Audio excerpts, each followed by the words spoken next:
So our first DLC offering is called First Strike. It releases February 1st. It has 5 new levels in it, 4 brand new multiplayer maps, as well as a zombie level called Ascension. Kowloon is inspired by the single-player campaign level that was also set in Kowloon City, China, but the actual design and the layout and the geometry in the map is built from the ground up for MP. Kowloon is the only map that has zip lines, which will allow players to quickly get from point A to point B. The trade-off to that is that you're completely exposed while you're on the zip line. You can't use your weapon. It's going to get you to your location much faster, but there's also the risk that you're going to get shot.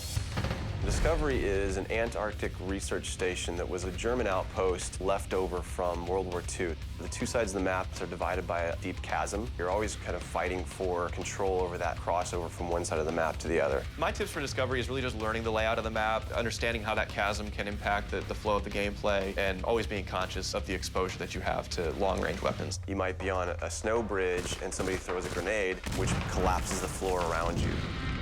Our large map is Berlin Wall. This focuses on the checkpoint Charlie area of Berlin. It puts you fighting on the two different sides of the wall. So you've got East Berlin versus West Berlin kind of thing going. Berlin Wall has certain attributes about it that if you use it right, you're going to have the competitive edge over your opponents. It has a lot of very long view distances. It's a really great map for snipers. There's some good high points, some good elevation there. And one of the unique aspects about Berlin Wall is that there's the no man's land in the middle. You can take the risk of going through no man's land to get a faster route, but there's a good chance you're going to get mowed down by the auto turrets.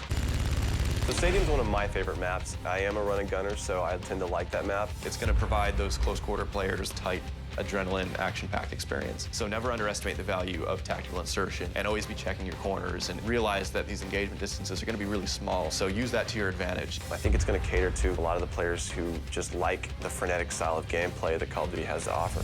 One of the big agendas with this map pack is we wanted to listen to the feedback that people have been giving about all the maps they've been playing with the release of the game. They want more verticality, more sniper opportunities. They really love the interactivity that we did. These are components that we wanted to bring back in a pretty big way in the first DLC offering. First Strike is going to be available February 1st for 1,200 Microsoft points, and it'll be available on Xbox 360 first.